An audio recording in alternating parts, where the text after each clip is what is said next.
Senhores, a pedido de vocês, esse é o nosso segundo review e o tema é solidão e solitude, o afastamento que nos aproxima de Deus. Se liga nessa aula que tá demais!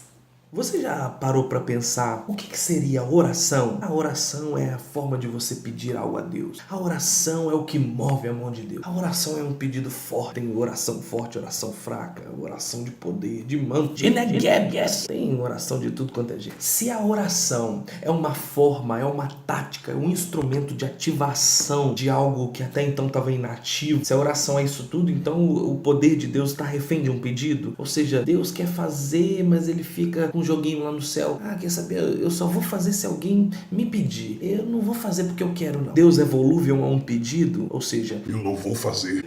Mas se alguém pedir, o que eu faço? Eles não vão me adorar. Isso é um absurdo, né? Mas eu queria que a gente entendesse hoje que a oração ela tem um sentido nevrálgico. Nossa, eu falei bonito. Ela tem um sentido central na nossa relação com Deus. Qual é esse sentido? Fica ligado porque essa aula vai te surpreender. Os nossos textos básicos hoje são Marcos 1:32 e Mateus 26:39. O Evangelho de Marcos, a despeito de ser o segundo grafado aí na sua Bíblia, ele é considerado como o mais antigo dentre os 4 evangelhos. Ele é datado do ano 50 ao ano 60 depois de Cristo, provavelmente escrito de Roma por João Marcos, esse mesmo que o apóstolo Paulo falou assim: Barnabé, vamos largar esse homem aí que ele já deixou a gente uma vez, que eles caras caminhando com a gente não. O objetivo do Evangelho de Marcos é expor a figura humana de Jesus como o Filho de Deus. A historicidade desse evangelho é tão maravilhosa, ele é tão profunda, a forma como que foi escrita é tão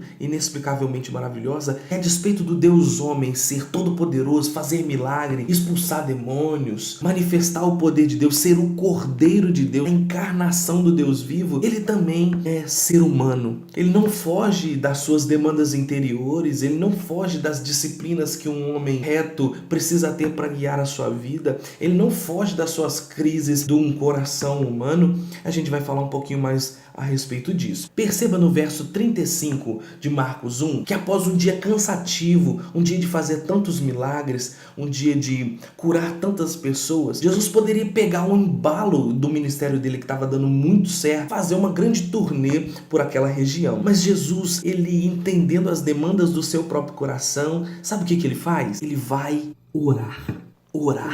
Acredite se quiser, um Deus vai orar. Um Deus vai orar. Aí a pergunta que fica na nossa cabeça é: o porquê um Deus oraria? Se a oração, perceba como destoa, se a oração é uma forma da gente ter de Deus aquilo que a gente sozinho não consegue ter, por que um Deus onipotente, um Deus gente, por que esse Deus oraria? Por que ele se daria ao trabalho de orar? Bom, parece que Jesus tem uma concepção diferente de oração do que a gente tem. Após a multidão se maravilhar com a sua doutrina, com a sua autoridade sobre demônios, após tanto favor de Deus, tanta fama, Jesus não vai de encontro a outra cidade. Parece que Jesus pausa aquele momento em que a sua carreira está crescendo, as multidões estão conhecendo, tudo está acontecendo no ministério dele, a tempo do coração dele ferver, falar assim: tá dando certo, caramba, vai dar certo. Não, ele prefere se isolar na oração. Eu te pergunto novamente, o que um Deus pediria? Qual é a ausência que um Deus sentiria na pele humana? Parece que para Jesus a oração tinha um significado diferente do que tem para nós. Só lembrando que eu estou olhando para cima porque é o meu esboço. Como disse Paulo aos Filipenses, Jesus não usou como usurpação o ser igual a Deus. Antes ele mesmo se esvaziou. Perceba que Jesus não buscou mover a mão de Deus. Jesus não estava preocupado se Deus podia fazer. Perceba que a relação que Jesus tinha com a oração não era um tipo de pedido em prol de fazer com que Deus pegasse aquilo que Jesus queria e transformasse aquilo em realidade. Perceba que a oração de Jesus não era uma oração que vislumbrava o poder de Deus, considerando o poder como potência, como capacidade de fazer, como uma avalanche, uma tempestade, algo que tem poder. Perceba que a oração para Jesus era uma relação íntima com a conformação do seu coração humano à vontade eterna de Deus. Isso é comprovado na oração de Jesus em Mateus 26:39, quando Jesus vai virar para Deus no Getsêmani e vai falar assim: Pai, se possível for, afasta de mim esse cálice, mas contudo seja feita a tua vontade. Parece que para Jesus, buscar a Deus em oração não era uma relação como Deus pode ou não fazer. A oração então para Jesus era um momento de luta para com Deus, como diz Kierkegaard, onde o fim, o objetivo final é que a gente vença quando Deus nos vencer. Jesus nos ensina a nos relacionarmos com Deus em oração, buscando compreender essa vontade de Deus. Ou seja, um Deus que tudo pode, mas que não necessariamente tudo quer fazer. As nossas maiores crises estão correlacionadas a entender que tudo que Deus pode fazer, Ele tem que fazer. Isso nos tira de foco de que Deus tem um plano, Deus tem uma ideia, Deus está seguindo os conselhos do seu próprio coração. Ele é soberano. Se Ele não faz, é porque Ele não quer. E se Ele não quer, Ele tem um bom motivo para não fazer. Segundo o pastor Jonas Madureira, quase que 80% dessa aula é de autoria dele, diga-se de passagem, o primeiro aprofundamento dessa aula está no tema entendendo a oração como solitude. Segundo o pastor Jonas Madureira, existem pelo menos 2 tipos de isolamento. O primeiro é a solidão. Ele vai desenrolar a história dizendo que a solidão é um isolamento impulsivo, é um isolamento de fora para dentro, é um isolamento imposto, é uma expulsão. Aí o exemplo que ele vai dar é, por exemplo, de um homem leproso. Segundo a lei de Moisés, em Levíticos 13 e Levíticos 14, esse homem deveria ser isolado, não podia ter contato nenhum, e quem tocasse no leproso, ele ficava impuro também. A solidão é uma intervenção abruptamente externa. Pode ser uma exclusão, uma falência, um escândalo, um problema generalizado, a morte de alguém, uma avalanche de problema, algo que se impõe sobre você e você não tem como fugir. Mas também o pastor Jonas Madureira vai dizer que existe um outro tipo de isolamento. Se de um lado nós temos o isolamento imposto, nós temos um outro tipo de isolamento. A esse chamamos solitude. O que seria solitude? Existe também um isolamento de dentro para fora. Se no primeiro eles retiram você é expulso, no segundo você se retira. Nesse você não é tirado, nesse você se tira. Nesse você não é privado, você se priva. Jesus, depois de passar por toda aquela situação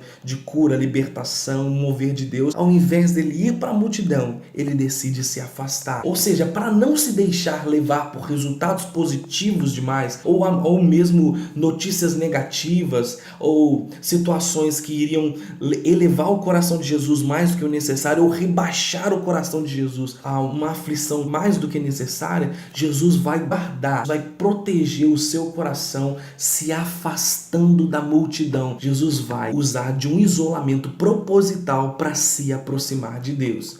Ou seja, afastando-se da multidão, Jesus busca sintonizar o seu coração humano nos propósitos eternos de Deus. O papel da oração aqui é estabilizar o nosso coração humano e o conformá-lo. A ideia aqui é conformar o nosso coração à vontade de Deus, é nos fazer semelhantes a Jesus. Há uma intrínseca relação entre um tipo de isolamento, que é o isolamento externo, e o isolamento interno, que o pastor Jonas vai chamar de solitude. Perceba que todos os grandes homens de Deus, no decorrer da história, eles usavam a oração como uma rotina de solitude. Parece que eles não queriam que o coração deles se movesse nem para mais e nem para menos de acordo com o resultado. Eles não queriam fazer uma leitura do sucesso do seu ministério, do sucesso daquilo que eles viviam para Deus ou faziam para Deus, como pastor, como mestre, baseado nas suas emoções. Então eles usavam rotinas de solitude para estabilizar o coração. Isso acontecia com Davi, Isso acontecia com Daniel, João Batista, Jesus, Paulo, João em Patmos, Agostinho de Hipona, Tomás de Aquino, reformadores como Lutero, Calvino, Zwinglio, os avivalistas John Wesley, Whitefield, Jonathan Edwards. Todos esses homens, eles julgavam necessário ter um tempo de solitude para estabilizar o coração, para quando chegar o período de solidão, o período de afastamento imposto por um problema inadiável, por um problema imponderável. Vamos para as nossas aplicações e considerações finais. 1. A falta de oração e solitude com o Pai, ela expõe o nosso ateísmo prático domesticado, que a gente diz crer em Deus, diz que acredita no Senhor, mas a gente desconsidera a sua vontade. A nossa relação com Deus acaba sendo uma relação de poder, sendo que a oração para Jesus não é uma relação de poder, mas é uma relação na descoberta, na conformação com a sua vontade. A segunda aplicação é: se você não usa a oração como Jesus usava para estabilizar o seu coração, é possível que eu e você estamos utilizando escapes de alívio que Deus condena. Isso pode ser uma denúncia severa de que eu e você estamos em pecados recorrentes. Sabe aquele pecado domesticado, aquela coisa que eu e você usamos